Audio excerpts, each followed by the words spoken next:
The hotel clerk gave me my key with one very specific, very serious warning: stay away from the unmarked door at the end of the hall. But curiosity is a powerful poison, and what I saw through that keyhole wasn't just a secret, it was a hunger. My name is Arthur Vance.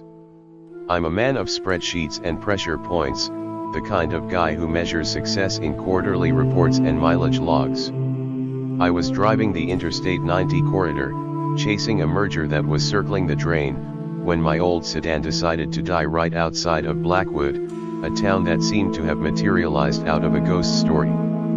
It was a place stuck in time, surrounded by a thick, oppressive silence. The only place in town with a vacancy sign lit was the Blackwood Inn. It wasn't just old, it felt ancient, like a mausoleum draped in velvet. The lobby smelled of dust and damp wool. The only light came from a dim chandelier, casting long shadows that seemed to pulse and shift. Behind a mahogany desk stood a woman in a stiff, charcoal gray uniform. Mrs. Albright.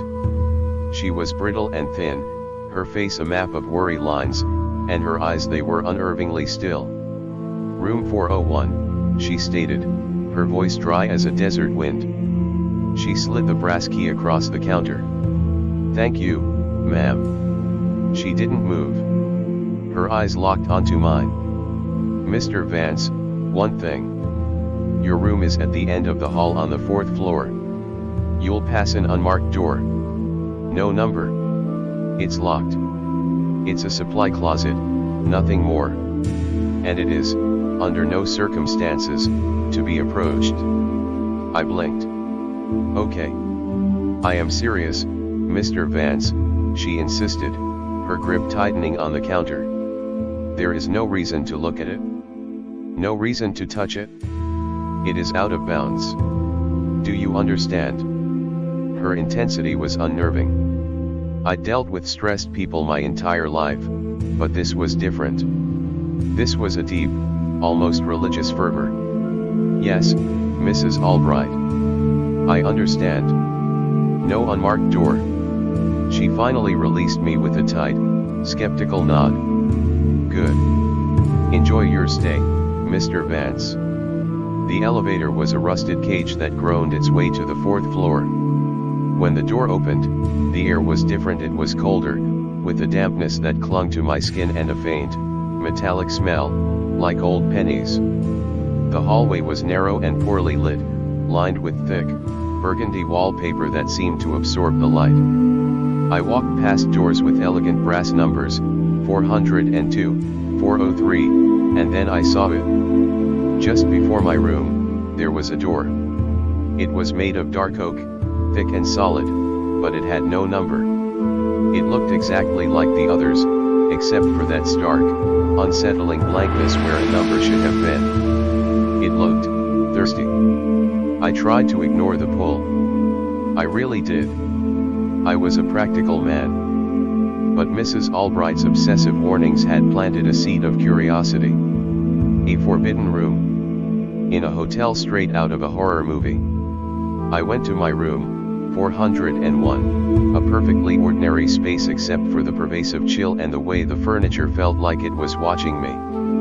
But I couldn't rest. I kept thinking about that door. The silence of the inn was profound, broken only by the sound of the wind rattling a loose pane of glass somewhere down the hall.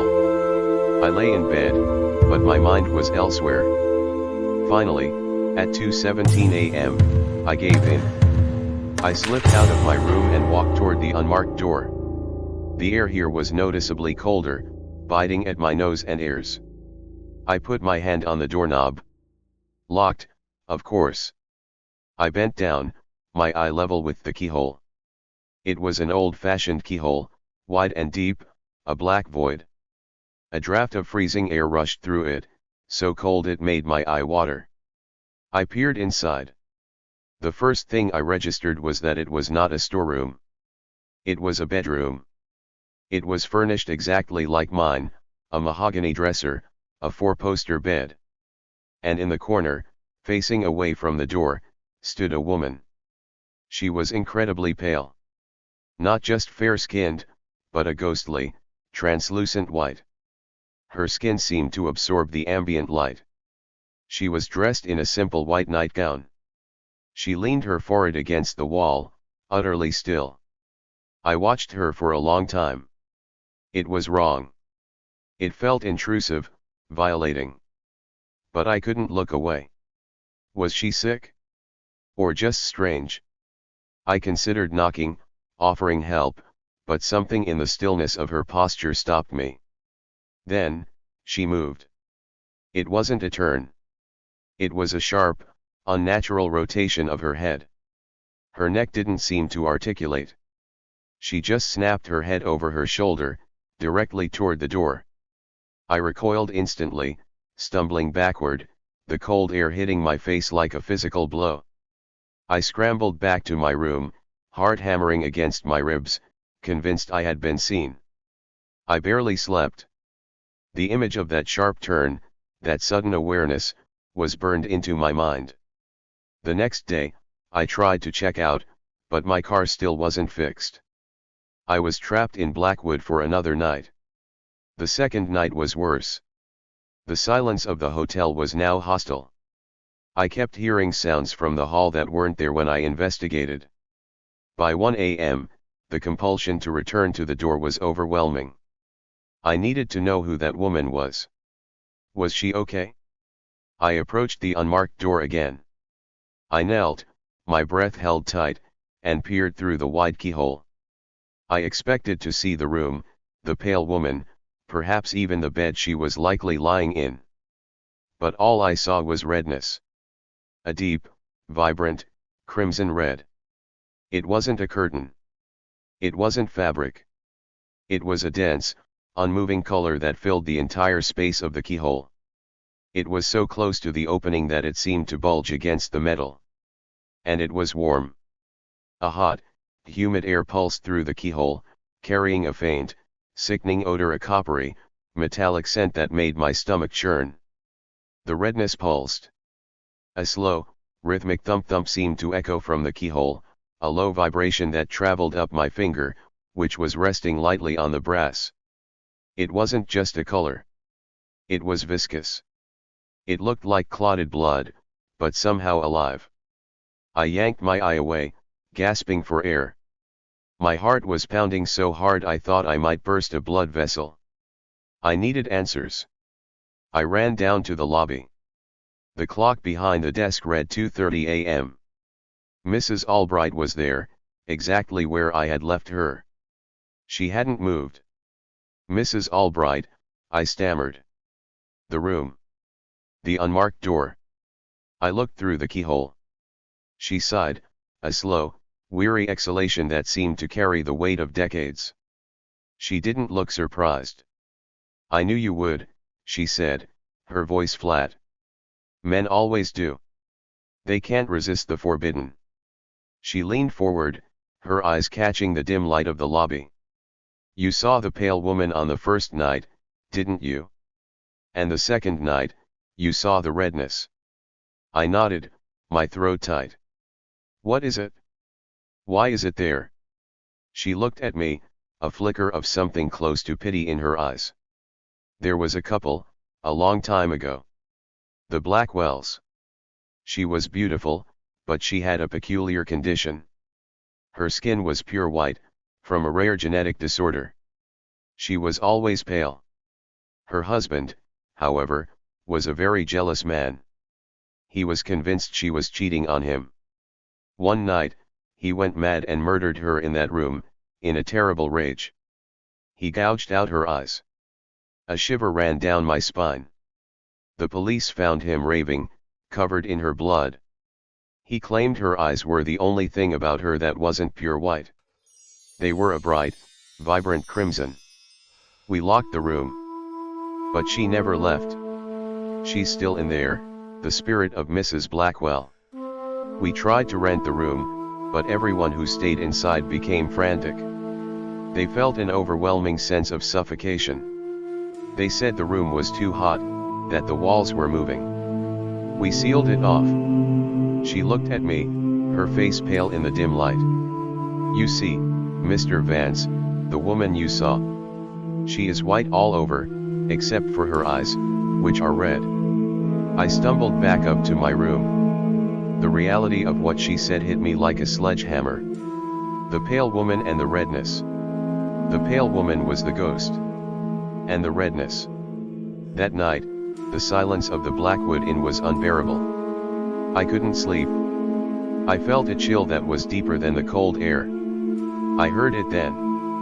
A low, rhythmic thump-thump that seemed to be coming from the floorboards. It was the sound I had heard through the keyhole. I crept out of my room again. The unmarked door.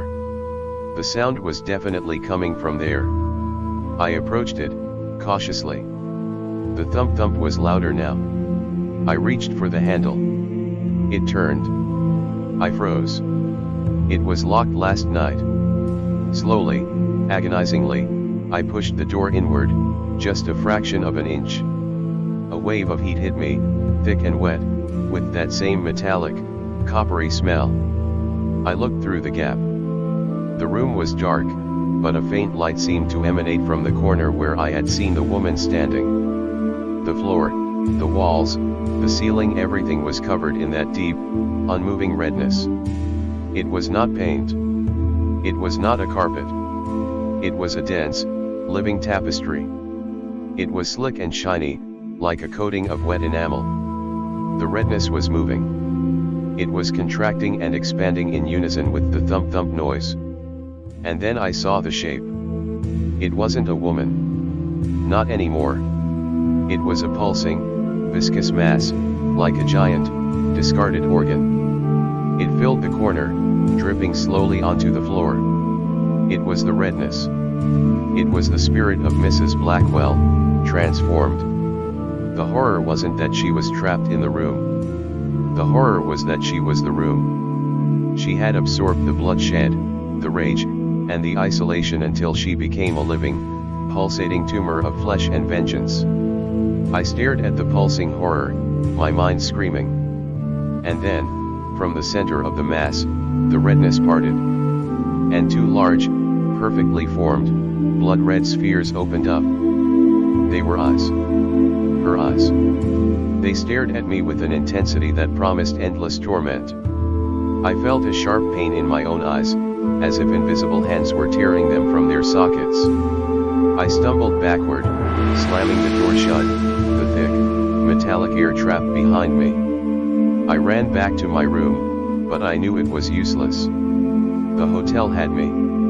The Blackwood Inn was not just a place of rest. It was a prison, and I had foolishly looked inside the deepest cell. I locked my door, but I know it won't hold. I can feel the heat radiating from the walls now. I can hear the thump-thump getting closer, louder. And I can hear a voice, a soft, whispering sound coming from the keyhole of my own door. You saw the pale woman. It whispers. And now, you see the redness.